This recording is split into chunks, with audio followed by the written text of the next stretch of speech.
তিস্তা চুক্তি নিয়ে স্যার যেটি বলছিলেন, আপনার কাছে কি মনে হয় যে আসলে কি বাংলাদেশের চীনের সঙ্গে আসলে এই বিষয় নিয়ে বোঝাপড়ার প্রয়োজন আছে কি? আমি দুই একটা কথা বলতে চাই। এক হচ্ছে যে তিস্তা ব্যারাজ বলে একটা আছে তো এখন, জি, ওখানে তো একটা আছে কিছু, ওই এরশাদের সময় বোধহয় তৈরি হয়েছিল।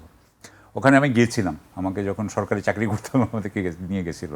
যা দেখলাম যে পুরো জায়গাটা পলি হয়ে গেছে, এবং ওখানে কিন্তু আমাদের দেশের প্রায় 1 কোটি মানুষ ওখানে কিন্তু এফেক্টেড, না? আমাদের চরম কষ্ট হচ্ছে। আমার কথা হচ্ছে খুব সহজ, আমার কথা হচ্ছে যে আমরা অবশ্যই আমাদের ন্যায্য হিস্সা চাই। ন্যায্য হিস্সার ব্যাপারে আমরা কিন্তু আমাদের ডিপ্লোমেসি ঠিক করে কোনোদিনও করিনি। আমাদের ইউনাইটেড নেশনসের যেই বডিতে আমাদের মেম্বার হওয়া উচিত, যেটা ভারত আমাদেরকে কখনো মেম্বার হইতে দেয় নাই এবং বলছে যে তোমরা কখনো হবে না, আমরা এটাকে বাইল্যাটারালি দ্বিপাক্ষিকভাবে আমরা এটাকে সমাধান করব। যেহেতু ভারতের সাথে আমাদের কোনোদিনও দ্বিপাক্ষিকভাবে এটার সমাধান হয় নাই, সেই জন্য আমি মনে করি আমাদের এটাকে আন্তর্জাতিক ক্ষেত্রে এটা নিতে হবে। এবং ভারত আমাদের সাথে যদি পানি দেওয়ার ব্যাপারে, আমি মনে করি যে বাংলাদেশ বা ভারতের একজন ব্যক্তি, একজন নাগরিক যতটুকু পানি পায়, বাংলাদেশের নাগরিক তার থেকে কম পেতে পারে না। সুতরাং তার ওই মাথা পিছু ওই সময় অনুযায়ী তারও ওই পানি পাওয়ার আপনার অধিকার আছে। সেইটার জন্য যত ডিপ্লোমেসি করতে হয়, যতটা পৃথিবীর যতগুলো জায়গায় নিতে হয়, এবং ভারত আমাদের সাথে কী করে সেটা আমাদেরকে বলা উচিত। এটা হচ্ছে এক। দ্বিতীয় কথা হচ্ছে যে টেকনিক্যাল বিষয় হচ্ছে যে সেটা হচ্ছে গিয়ে যে আমি এখানে রিজার্ভয়ার বানাবো বা ব্যারাজ বানাবো কিনা, আমার তাতে কোনো আপত্তি নেই।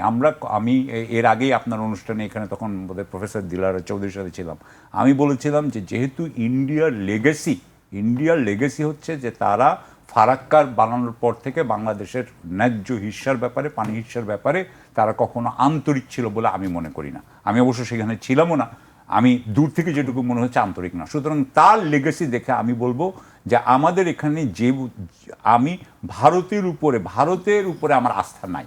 সত্যি কথা, ভারতের সরকারের উপরে এই ব্যাপারে আমার আস্থা নাই। সুতরাং টেকনিক্যাল দিক থেকে আমি অবশ্যই চীনের এটা চাই, এটা ঠিক। কিন্তু আমাকে যেটা দেখতে হবে যে আমি এইখানকার টেকনিক্যাল প্রবলেমগুলো বুঝতে চাই। কারণ আরেকটা জিনিস এখানে আছে, কিন্তু ক্লাইমেট কন্ট্রোলের ব্যাপারে যখন বলা হচ্ছে যে নদীতে কিন্তু আপনি ড্যাম যত দিচ্ছেন ততই কিন্তু নদী মারা যায়।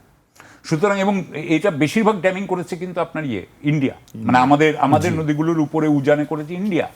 সুতরাং ইন্ডিয়া কিন্তু নদীগুলোকে মেরে ফেলছে। সুতরাং এই নদীগুলোকে বাঁচানোর জন্য আমাদের মনে হয়, এবং সেখানে কিন্তু এখন চীনও যোগ দিচ্ছে।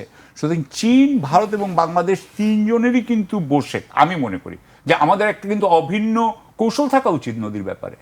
এবং নদীর কৌশলের ব্যাপারে আমি যেটুকু বুঝি যে সেখানে কোনো ধরনেরই কোনো মানে আমার ব্লকেজ না হলে ভালো হইতো, যাতে আমি আমার যাতে ফ্লোটা আসে, আমার তো ফ্লো দরকার।